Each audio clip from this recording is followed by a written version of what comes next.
সন্দেশখালী কাণ্ডে বিধানসভায় একেবারে খড়গহস্ত মমতা বন্দ্যোপাধ্যায়। শাহজাহানকে টার্গেট করেই এলাকায় অর্থাৎ সন্দেশখালীতে যায় এনফোর্সমেন্ট ডিরেক্টরেট, আর তার জেরেই গন্ডগোল। আদিবাসী আর সংখ্যালঘুদের মধ্যে বিভেদের চেষ্টা, আরএসএস ডেরায় বারবার অশান্তি, ঘুরিয়ে বিজেপিকেই তোপ মুখ্যমন্ত্রী মমতা বন্দ্যোপাধ্যায়ের।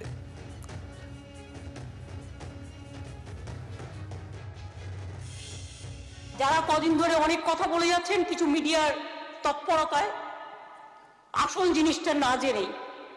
আপনারা জানেন জীবনে আমি কোনো অন্যায়কে কোনোদিন প্রশ্রয় দিইনি, এবং আমি ইনিশিয়েটিভ নিয়ে স্টেট কমিশন পাঠিয়েছি, আমাদের অ্যাডমিনিস্ট্রেশন পাঠিয়েছি, 17 জনকে অ্যারেস্ট করা হয়েছে। এবং আপনারা দেখেছেন যারা মুখে মাস্ক পরে পরে ছবি তুলছে, ধরাও পড়েছে বিজেপির কর্মী, কিভাবে তারা বাইরে থেকে নিয়ে এসে একটা এলাকাকে অশান্ত করার চেষ্টা করেছে। আগে টার্গেট শেখ শাহজাহান, ওকে টার্গেট করে ইডি ঢুকলো, তারপরেই সবাইকে বার করে দিয়ে তারপরে ওখানে আদিবাসী মাইনরিটিদের মধ্যে ঝগড়া লাগিয়ে দিল। শুনুন, কারো কোনো ক্ষোভ বিক্ষোভ থাকতেই পারে, যদি থাকে গভর্নমেন্ট ডিসিশন নেবে। আমাদের মহিলা টিম আছে ওখানে,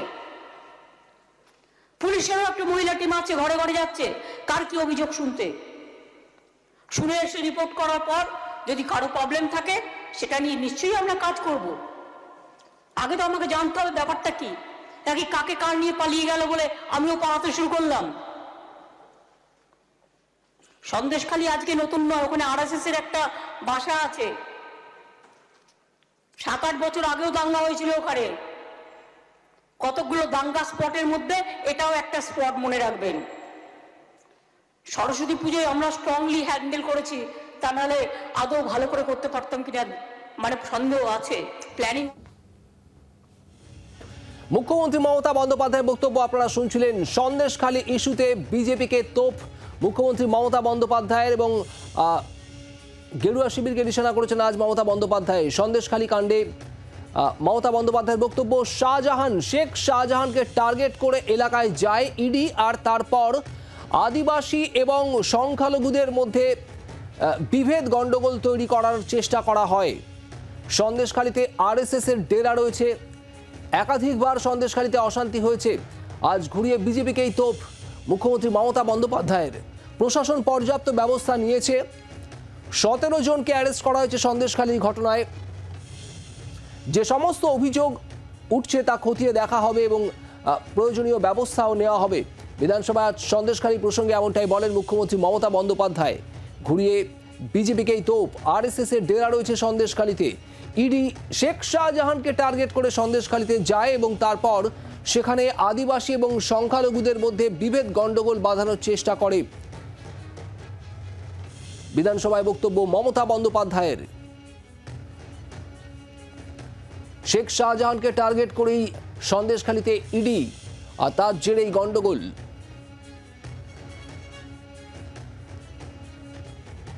সন্দেশখালী কাণ্ডে বিধানসভায় খড়গহস্ত মমতা বন্দ্যোপাধ্যায়। শাহজাহানকে টার্গেট করেই এলাকায় ইডি, তার জেরেই গন্ডগোল। আদিবাসী এবং সংখ্যালঘুদের মধ্যে বিভেদ তৈরির এবং গন্ডগোল পাকানোর চেষ্টা হয়েছে। আজ বিধানসভায় বক্তব্য মমতা বন্দ্যোপাধ্যায়ের। আরএসএস এর ডেরা রয়েছে সন্দেশখালীতে এবং সেখানে বারবার অশান্তি হচ্ছে, এর আগেও একাধিকবার অশান্তি হয়েছে। বিধানসভায় মমতা বন্দ্যোপাধ্যায়ের আজ এমনটাই বক্তব্য সন্দেশখালী নিয়ে। ঘুরিয়ে বিজেপিকেই তোপ মমতার।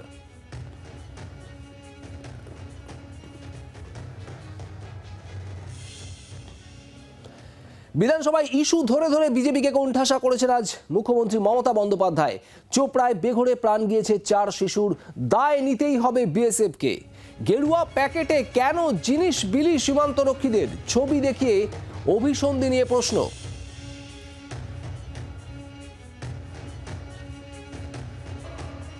বিএসএফ এর কাজ কি?